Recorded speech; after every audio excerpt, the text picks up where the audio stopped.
Hello. So this is the level 4 lesson on page 26 of your textbook. And this is lesson C, the conversation practice. So here, you'll think about the things that people miss when they move abroad. And abroad means another country, a country different from your home country.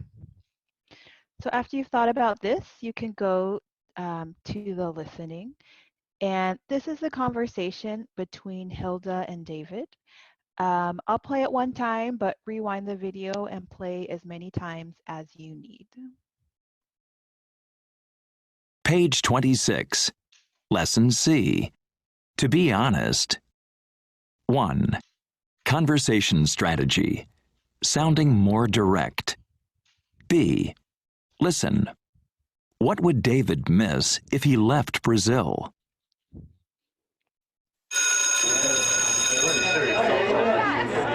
So, when you're living here, do you miss home?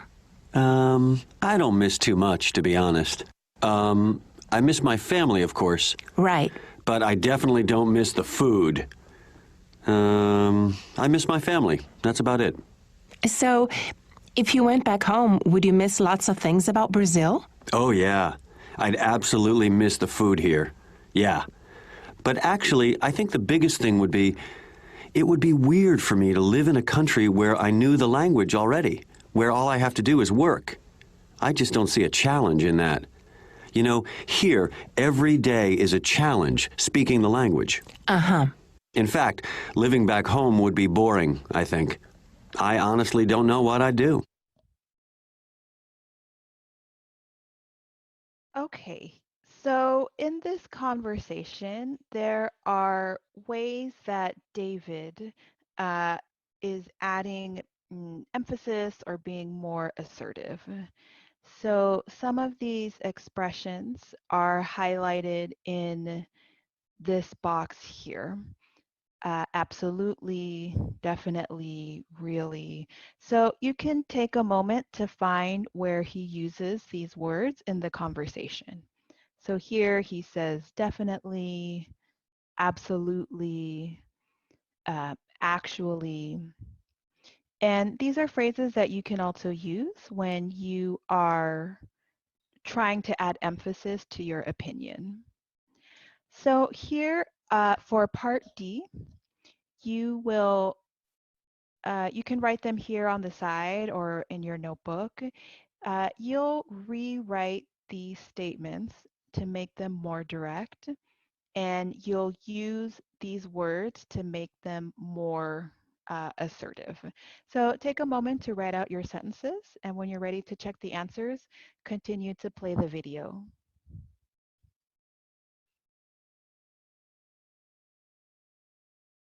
Okay, so I've typed up the answers in Word, and for some words, so for here, definitely, it needs to go between this helper verb or auxiliary verb and the main verb.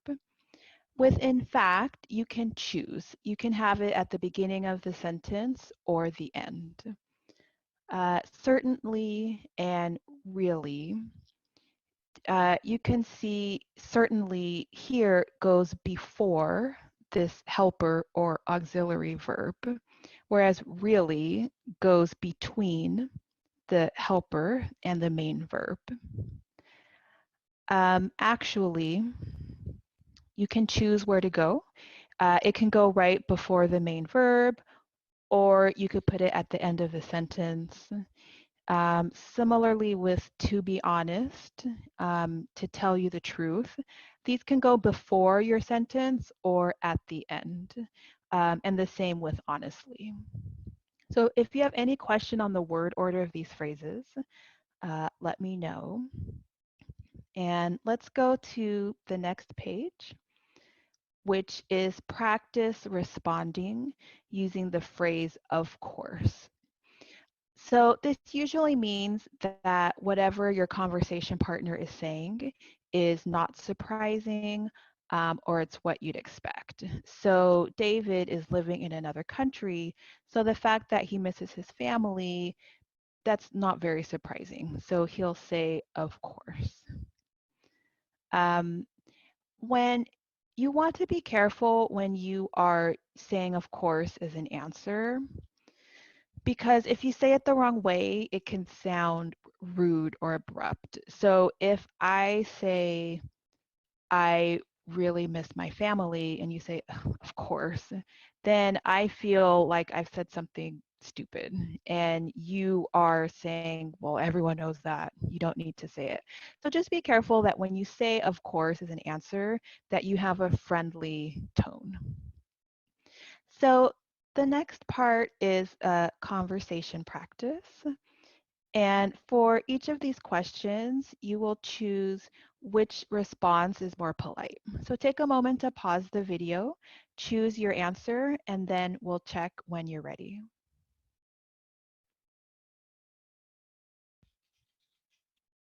Okay, so for number one, the more polite response is B. For number two, the more polite response is A. And then number three, the more polite response is B. So you can see when you're using of course, you want to provide more information. When you only say of course, that's when it sounds rude. The same with number one. If you offer more explanation, more information, then it's fine to use of course. Okay, so number three is a listening practice, and Val is talking about her experience. So I'll play the listening once in the video, but rewind it as many times as you need to hear it. And remember, it's captioned, so if there are any words you don't know, you can watch the listening with the captions on so that you can see all the words being spoken.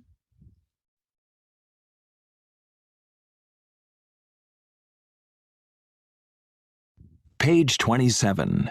3. Listening and strategies. Away from home. A and B.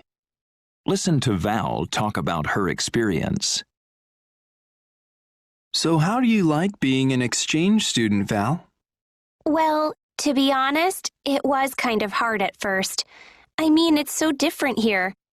I mean, student life is so different. Of course. But I think I'm really settling in more now. Well, that's good. So what was hard at first? Well, my host family's really nice. But to tell you the truth, my host sister and I don't have a lot in common. Really? Well, that can happen. Yeah, I mean, she's really nice and everything, but she's into fashion. Shopping is her main thing. And I guess I'm more into sports and being outdoors, that kind of thing. So it's not easy to find things to do together. No, but that's okay. I joined a soccer team and got to know some people who play tennis. And actually, Lily, my host sister, and I have gone to a couple of concerts together. So actually, it's okay. That's good. So, do you get along with the rest of the family? Oh, absolutely. They have a couple of little boys who are really cute. And the mom and I cook together a lot. She's an amazing cook, and she's teaching me to make some traditional dishes. Great. So really everything is working out fine? I mean, no other challenges? Well, it's taken me a while, to get used to things. Like, I guess at home we're definitely given more freedom. Yeah? How do you mean? Well, we have more independence. My friends and I can stay out later, even on school nights. Things like that. But most of the students here have curfews. Parents are pretty strict about it. Like, we have to be in by 8 on weeknights and 10 on weekends. So that's not great. And we always need to let our host parents know where we are. I guess that's kind of hard to get used to, huh? So are you homesick at all? Well, not too much, to be honest. I do miss my family and my friends, of course, but we keep in touch almost every day. You know, we email and stuff. And we video call on the weekends. It's a bit difficult with the time difference during the week, but yeah, I'll certainly be happy to see them again, though, you know, after I finish my semester here.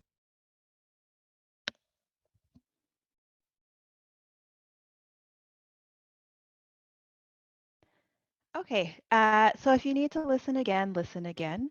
And then here are some questions about what Val talked about.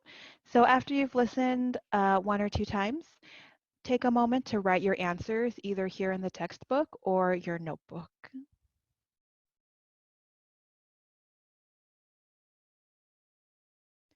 Okay, so these answers I typed up in a separate document.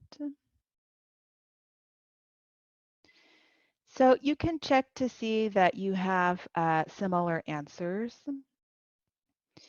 You don't need to have the exact wording, just the ideas of what she talks about in the video.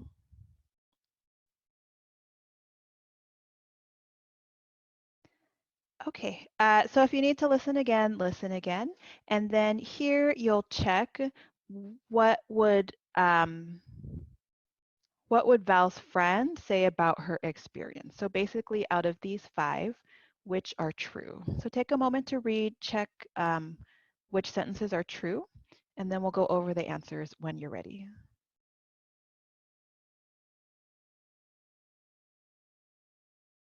Okay, so there are only 2 that are correct, or that are true, number 3 and number 4.